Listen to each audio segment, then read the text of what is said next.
It was all glamour for Western region, receiving 30% of the government plus a few other positions. What, however, was missing was the reward for Mount Kenya. Now, will Mount Kenya feel neglected by this deal? And are they likely to leave Kenya Kwanza? Are they likely to abandon William Ruto?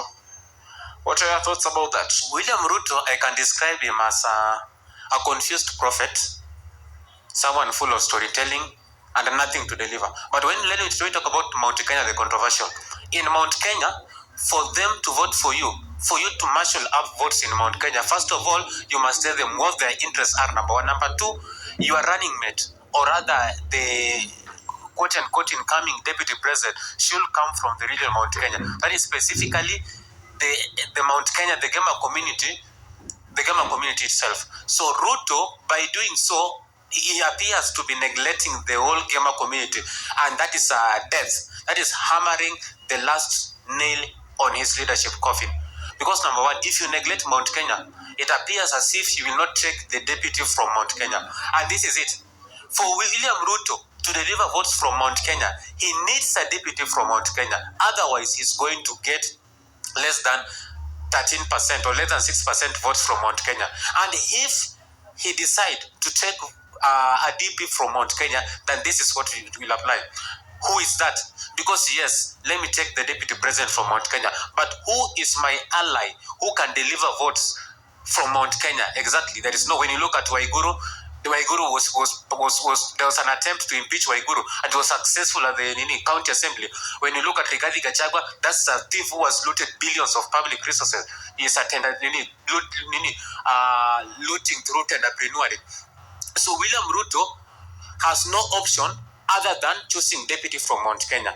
And again, William Ruto has no serious option from Mount Kenya to select as a deputy. So William Ruto is dead and buried as far as Mount Kenya politics is concerned. So what I can say, there's an eruption that's waiting to happen in Mount Kenya. And today we have heard something from Honorable Kabogo.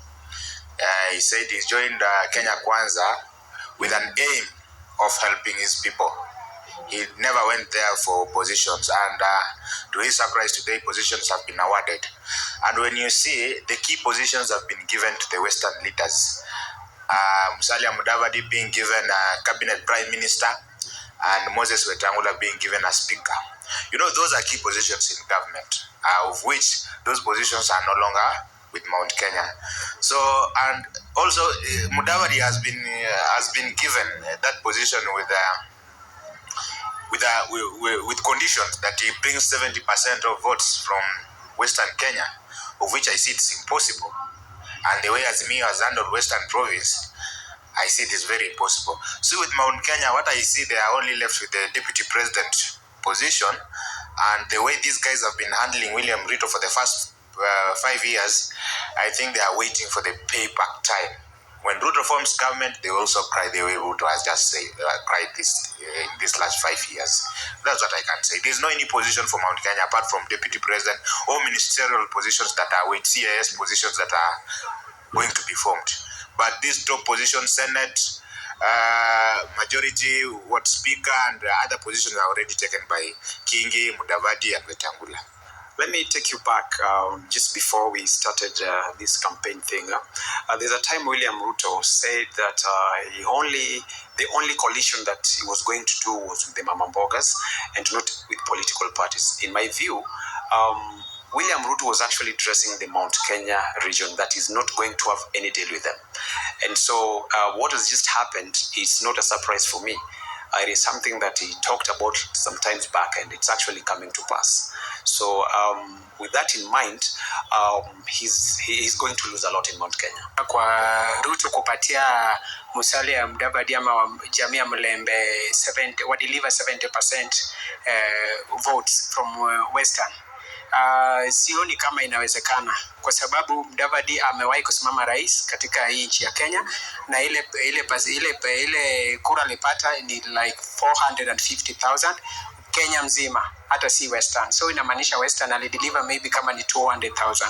So hiyo ni kama akufukuza akwambii nenda, bali ni vitendo. Anakuwekea ile kiwango yenye anajua uwezi deliver, maybe kama serikali itapatikana, na ile pia amempromise kwamba hiyo prime minister haiko kwa katiba, ilikuwa kwa BBI, lakini BBI koti iliangusha. So inamaanisha itabidi tena waende kwa referendum ndio hiyo space ya prime minister ipatikane. Kwa hivyo hiyo percentage amewekea Mudavadi, akimpromise hiyo maybe 30% ya serikali. Hiyo ni percentage kubwa sana kwa serikali, na hiyo pia kudeliver vote ya 70% from Western Kenya haitawezekana kwa Musalia Mudavadi. Na yeye inaacha wapi Mount Kenya? Mount Kenya sasa, Mount Kenya pia kwa wale wanaunga Ruto mkono kutoka side ya Mount Kenya walikuwa wamedemand sana hiyo kiti ya deputy president.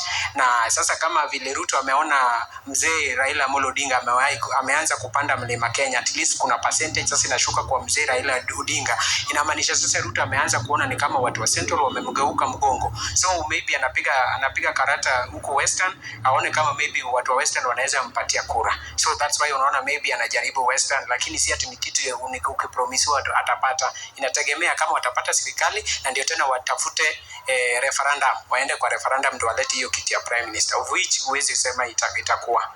Well, the situation on the ground is even Western people require something to really be proud of, and they have been gunning for the deputy president position, meaning they want to see the running mate of William Ruto being picked from the wider region that is in Western Kenya. So if at all DP Ruto doesn't really consider their kind of request or concern and goes ahead and picks someone from Central or Mount Kenya, then that is going to really cost them some ground or some votes or some support from Western. How about Mount Kenya? Mount Kenya, William Ruto is saying he's going to reward people depending on how they perform. Every kind of party that has joined Kenya Kwanza is going to be rewarded depending on their strength and how they are fared during elections. So if at all the people from Mount Kenya are going to vote him overwhelmingly, they are going to really reap big time from this kind of arrangement. Western region received the good deal, that is a PM position, 30% of the government, the speaker, but of course this had a catch. Mudavadi must deliver 70% of the Luhya community. Now, many pundits have turned this as a miracle. Will he be able to work that miracle up? When you talk about Kenya, in politics, we have nothing like trust. The so-called prime minister position is not in the constitution. So when you promise me a utopic, an imaginary, or a seat that may be there, because Kenyans will say no. Because for you to have a prime minister in the constitution, it must be voted in by the people. More than 24 county assembly must support the deal. It must go to the member of parliament, and by doing so, in the process, people may take it to the court, and court may dismiss it. So now Mudavadi is being promised something that appears to be nothing. You're promising something that is not there, and we will give you something that we will make it by the people who said so now.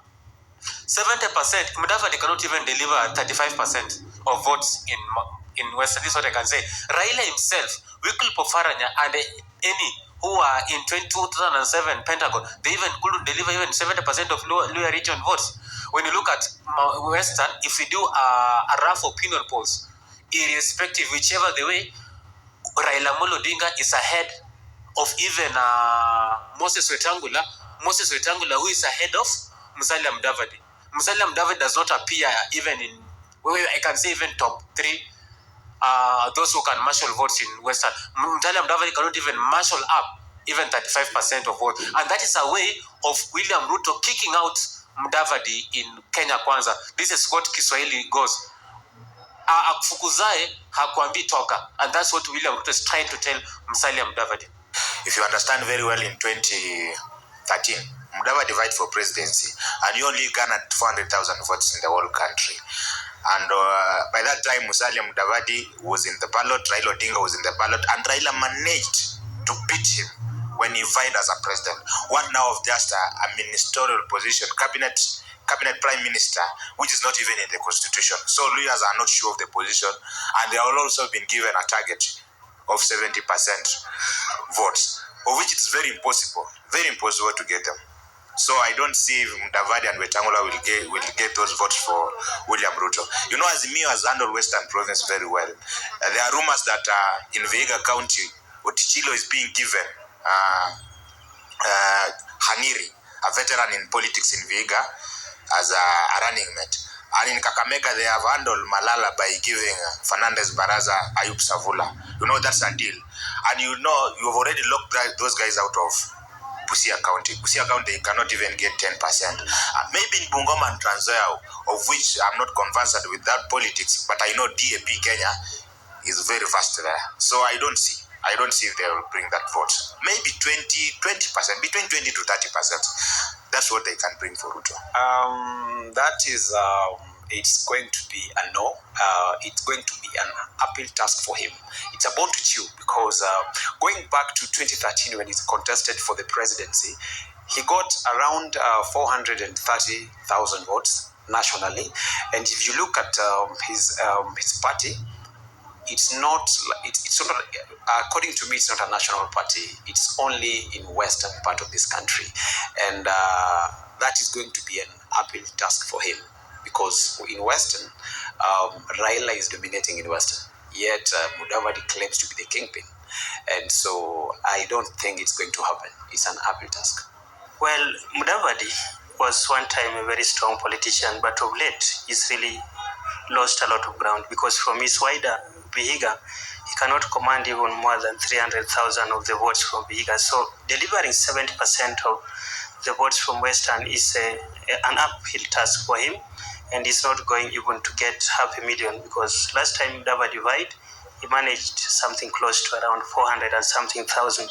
Even from the wider Western, that is Busia, Vihiga, Kakamega, and Bungoma, they command more than 2 million votes. But since Mudavadi cannot even command maybe half of that, getting 70% from Western is a Herculean task for Mudavadi, and he cannot deliver that because that is something he has never even tried to really get close to, and I don't see him achieving that kind of feat.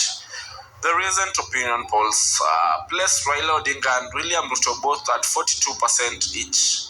Now, what is that wild card that one of the players needs to play in order for it to be called game over? What is the one thing that each player needs at this time that they are at a tie? Kwangu mimi kwa hiyo percentage ya the whole country mimi sikubaliani nayo kwa sababu pengine huwezi compare Raila Amolo Odinga na William Samoei Ruto kwa sababu William Samoei Ruto ni kusimama kwake ya kwanza. Hata yeye mwenyewe anatamani kujua Mombasa nikienda watu wanajaza kiwanja. Wanaweza nipigia kura ama kiwanja wanajaza. Na Raila Odinga ni mtu amewahi kusimama si mara ya kwanza, si mara ya pili, mara ya tatu, mara 4. Sasa inajulikana Coast anapatanga ngapi, Nairobi anapatanga ngapi. So hata wakileta hiyo opinion poll mimi kwangu mimi sikubaliani nayo. Asante sana kwa maoni yako. Now, I will measure my argument on Raila Amolo Odinga positively. Now, Raila Amolo Odinga, it appears, and we are presupposing and anticipating a mass support of the Azimio la Umoja coalition in the event Raila Amolo Odinga decides a leader, that is his running mate, nominates his running mate for the position of deputy from Mount Kenya. If he does that, there will be a mass support in him, and then the opinion polls will rise even by 20% to be 62. William Ruto's voters will be declining. That's what I can say. So Raila's votes will increase. The battle has been narrowed down to Mount Kenya and specifically to Central. So whoever is going to really marshal that base from Central or the wider Mount Kenya stands a high chance of clinching this position. So if Raila works hard and maybe improves his kind of support from that area, then he's going to be the outright winner. But if DP Ruto still maintains and also goes ahead to really wipe support and get that kind of support, then we are in for maybe a tough kind of competition because this election is neck and neck, meaning it's so close to call. I'll be very frank with you. The person who is going to work extra hard in Mount Kenya, specifically in Central, and get that support can carry the day.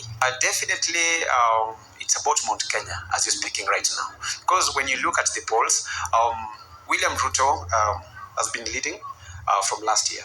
But then Raila Odinga has been coming back very strong, very strong. If you look at each and every poll that has been released by Infotrack, Tifa, Raila is actually, adding at least 5 to 7%, right? While William Ruto is actually backpedaling. So it's a plus for Raila Odinga, and so by William Ruto not including Mount Kenya in his deal. And Raila Odinga is actually going, it's my prayer that he gets a running mate for Mount Kenya. So it's going to be a plus for him. And definitely come 9th of August, he's going to win. Yes. So with that tie, I think the person that has gained is Raila Amolo Odinga. This guy has not been campaigning for almost 4 years. He has been telling Ruto to wait until that time for campaigns comes. And now the time is here and he has caught up with him. You understand? Ruto has been campaigning since 2017 and Raila Odinga has been dealing with BBI and other things. You understand? So with that tie, I know the person that has gained a lot is Raila Amolo Odinga. And he'll gain more. In the next 2 weeks, let me promise, in the next 2 weeks, there's an eruption that is going to happen in Mount Kenya, of which it will be giving Raila Odinga a plus. You understand? And when Parliament is being dissolved, also there are some movements that are going to happen in political arena. So what I know, Raila Odinga will gain, and William Ruto will lose. That has been